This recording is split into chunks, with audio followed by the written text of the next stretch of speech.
But when your fears subside and shadows still remain, I know that you can love me when there's no one left to blame. How true is that? You know, when Axel's saying that November Rain is a song about being in a state of unrequited love and a stranger's figuring out how the fuck to deal with it. Because all of what you planned for and all of what you thought, all of where you tried to put your emotions, your thoughts, your feelings, your energy, your time, your efforts, all into this person, and they do a 180 or they fucking, you know, they cut it off because when they peek in and they kind of dip their toe on a little bit, and then they realize, oh shit, I can't fucking deal with him, you know. And when the sad part of it is when you have so much in common with this person and you try to lay out from the very get-go, hey, this is how I fucking am. Here it all is on the table. One conversation I had with her, and I'm going to be pretty subliminal in this video. I'm not going to get into certain specifics. It's just a video for me to vent, but or maybe in another video I will. But so again, another failed relationship gone wrong, or something that could have been so great for the both of us, so I've been dead in the water. And it's like today, the realization may have come whatever in time or last fucking whatever, but you know, who the fuck is to say, and who the fuck is to decide when we're ever really over anything, or we ever finally accept anything? Because in my heart it's like, no, don't accept this, no. My soul is telling me don't fucking accept this, my will, my inner fucking will. But it's like, and for it to all go well for 5 minutes, which is a running joke, and then, you know, and you would think,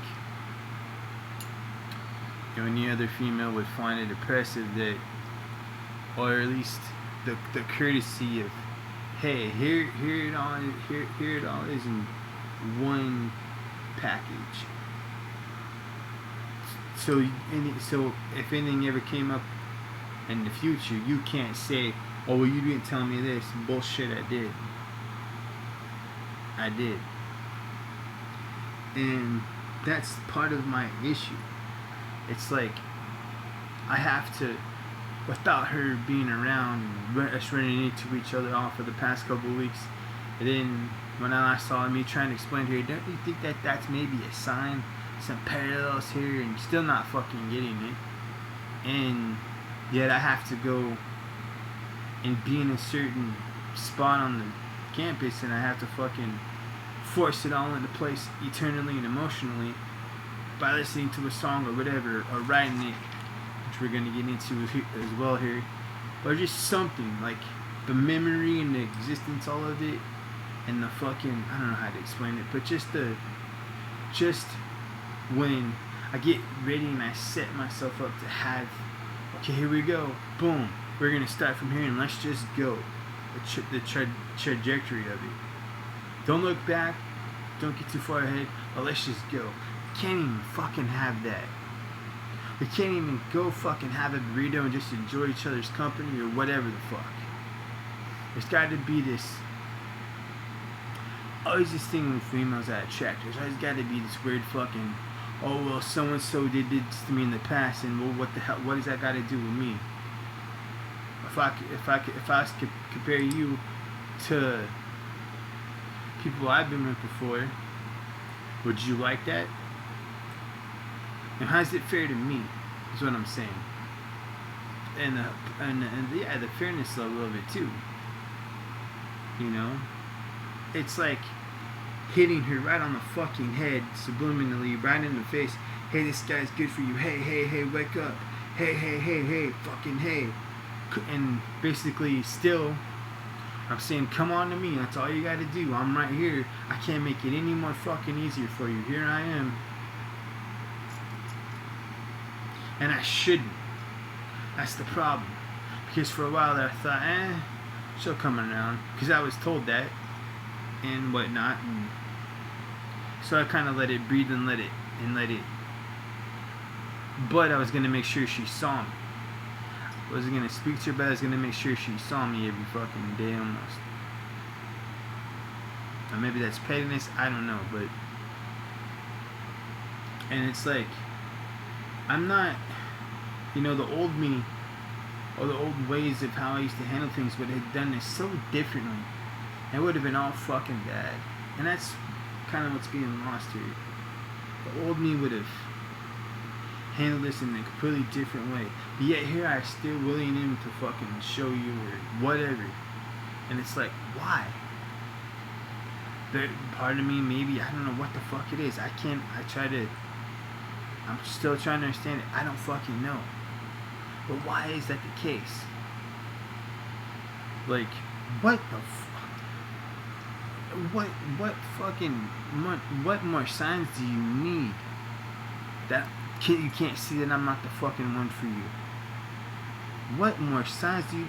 It's so blatant a fucking blind man can see it. But yet, for some reason, you choose to do this shit. Not a lot of fucking good people come in my life, and when they do, I don't want to let them go. And it's like, for a while there, I thought you were a good person, but now I'm starting to have my doubts and my realizations, but I'm not all the way there yet.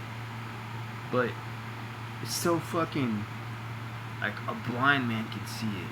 Like, hello, fucking hello. I don't know. And I could see it if I pressured you into sex, or if I did something and I fucking didn't. That's a real kicker of it. I could see your logic or your argument in some ways, but all I fucking have done is try to be a good fucking guy to even be a nice fucking person. You want to find ways to shit all over that because you're too fucking scared to face me. What the fuck did I ever do to have you be afraid of me? My size, oh fuck that shit. Throw that out the fucking window. It didn't stop you from fucking almost getting to third base with me and all that shit, right? So, what? Like, if I was gonna, I don't know, what about me, or what that you can always fall back? Oh, well, there's this fear. Hey, I'm not the fucking assholes you've been with before. I'm fucking real. And the fact that you don't want to see that and understand that, and it just baffles me that you don't. It makes no sense. In an alternate reality, we already would have been together and fucking had 3 months under our belt. But no. Fuck no. So, and it's like, it's not something that every day I go to school I internalize and think about. When I do, it fucking hits hard. It's not like, oh, I have to fucking, like, I don't think like, oh, I gotta seek you out and whatever. I mean, it's like, it all just kind of has happened. And it's like, it can't be more easier. And you still fucking don't want it. And you still find some bullshit fucking excuse to whatever. And it's like, well, and I'm told, oh, fucking, well, Derek, you just gotta wipe your boots on it and move on. Yeah, man, but that's easier said than done, fucking.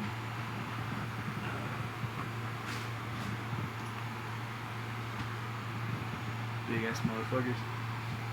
Yeah. Just wipe your boots off of it and move on and keep going. Yeah, but I just want to show my cool ass fucking boots. But that's easier said than done. I mean, it's like at some point the tree or whatever the fuck's gotta bend back the other way. There's gotta be some kind of fucking there's gotta be some kind of payoff here, or something here. Because it can't keep going like this. It can't always be this way. It can't always be this thing always going on. There's at some point the fucking something's gotta give here.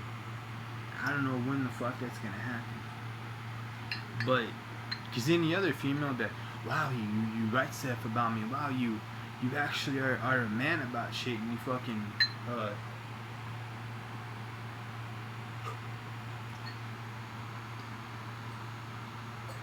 you go out of your way for me and all this, and yeah, why the fuck can't I get it back? Maybe once or twice, but it can't be a ongoing thing. And to throw all this shit and whatever, and it ain't that hard to figure it out. You're just choosing not to. And it's like a certain person said, Derek, she's not afraid of you. She's a very good person on my head. Said that, no, Derek, she's not really afraid of you. She's scared of something within herself that she has to face when she sees you. Boom. So, because if it was anyone else, oh, they would have whatever, but it's me, and it's how relationships in my life always fucking go. Period. But there's no excuse, there's nothing you can really set on it, because I can look directly in your eyes, which I have done, and I said to you, tell me you don't have feelings for me, when you couldn't look me back in the eyes and tell me, because you know goddamn well you do. And that's the truth of the matter. Period. So, I'm gonna, like I said earlier about, there's a lot of good shit in here. Like I said earlier,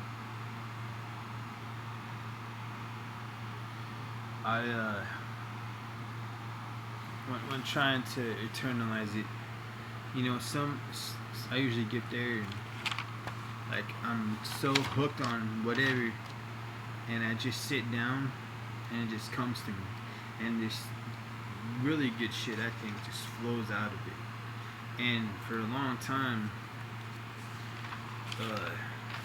because when I write, I have to internalize a lot of shit, and I have to feel it.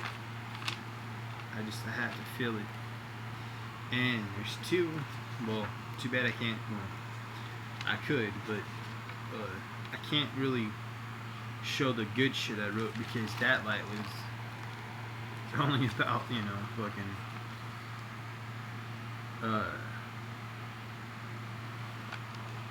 that was only, what, a week, if that. So, actually, fuck. Yeah, okay, so I think there's 3 or 4 sets. I'm gonna try to find here. So for some of these, I took inspiration from Stone the Crow, Down, one of my all-time favorite bands. And I'd fucking get there and do my little morning routine, and I'd walk around, I'd just play it over and over and over again until, boom, it just clicked, and I went and sat down and fucking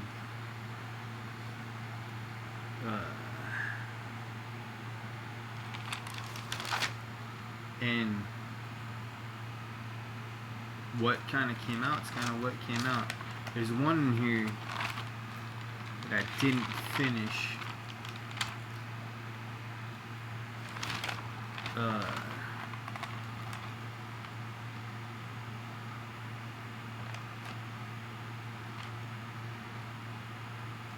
Yeah, this was but it all went to shit there really soon, so I guess we'll get into that, because who wants to hear the good shit, right? So there's 2, the Blackest Rose, and then fuck, I gotta find where, because there's one that started and I didn't finish, and I kind of left it unfinished because I kept going on and going on it, and if I kept going on it, it kind of was losing its meaning there for a while. So, yeah.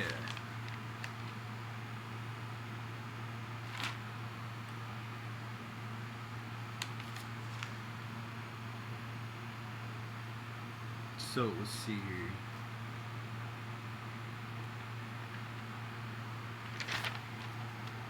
Yeah. Wallow in misery.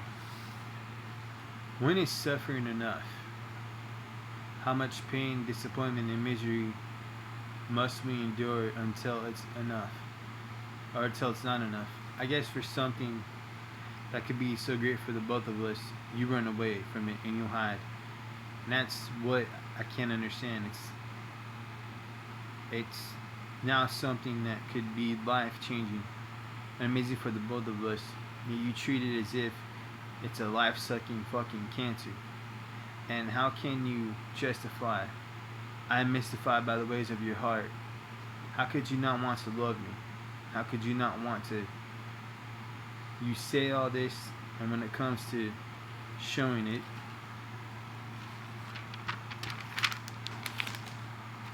you run away from the first sign when things get any kind of hard.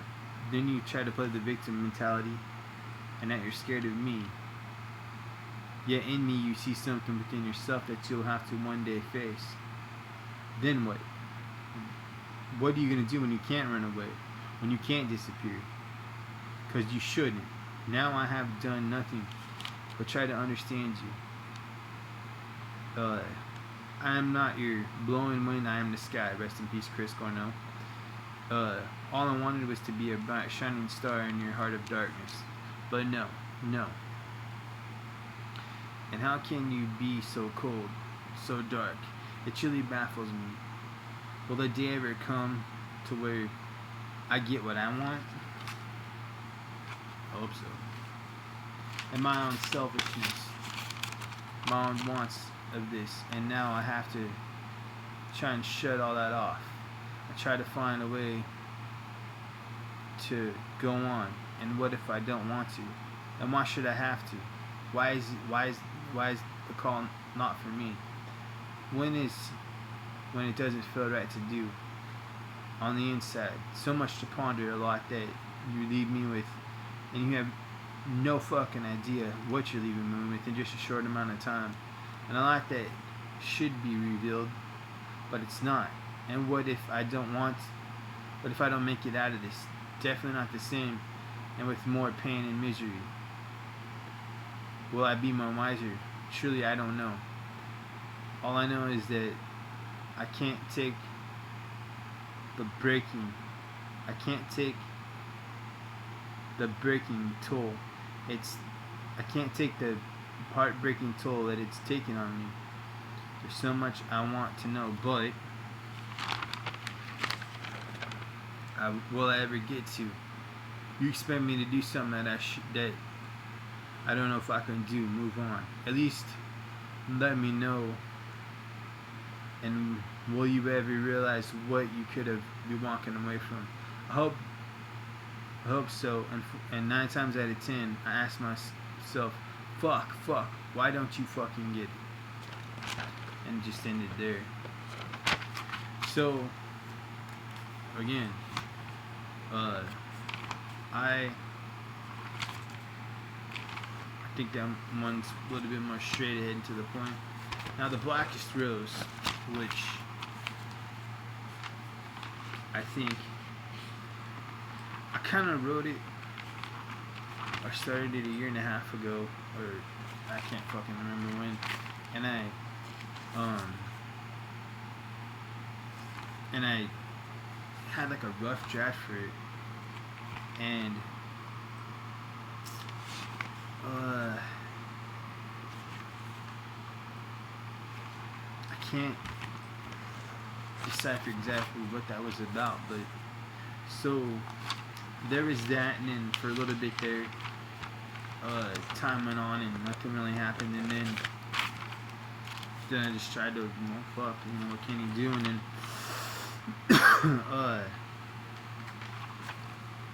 here it is.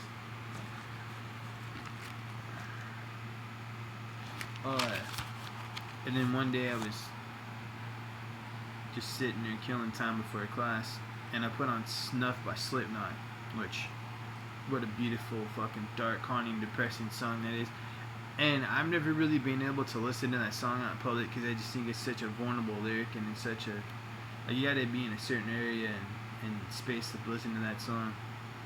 But I was just feeling it, and now that within itself is a fucking holy shit. And I kind of took the same inspiration of it, of trying to really put into what he's talking about in that song. So, with that being said, this is the blackest rose. The blackest rose pierces and tears. The blackest rose will deceive and cut you and leave you torn and bleeding with no understanding. Her scent will intoxicate you, your senses, and will leave you scarred and broken with no remorse or understanding. She cares nothing for how you feel and will betray you as quickly as she came onto you. Leave your heart torn as the thorns pierce every inch and will entrap you for the time being. One day she will give you the illusion of love and understanding and will leave you with the ghost of what remains and what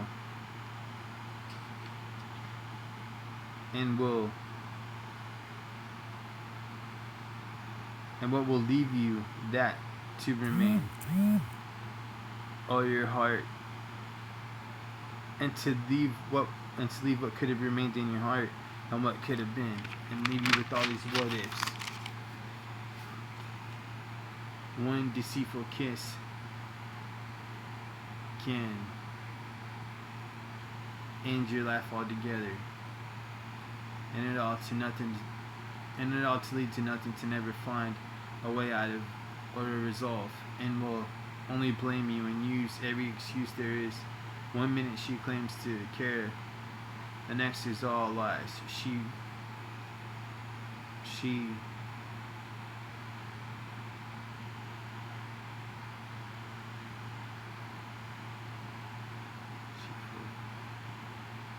She will leave you to fall into the eternal trap and can bring upon a certain heartbreak, but to only learn from this mistake as I watch from afar and notice little things she may do or say, but doesn't know the undying pain she causes in the rage that will never fade, not one follow-up or anything.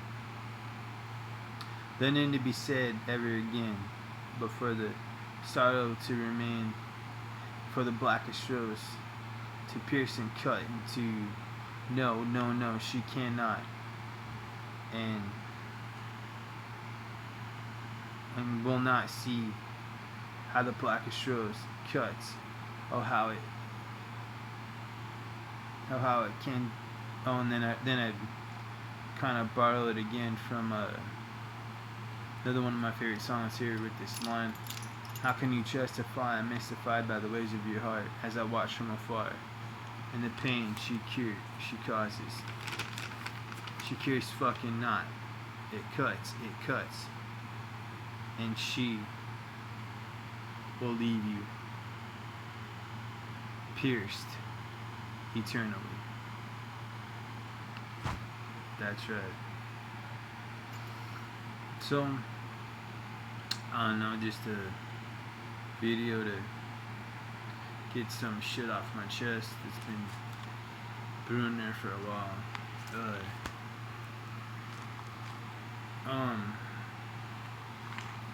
From what I can take it, this saga may be done.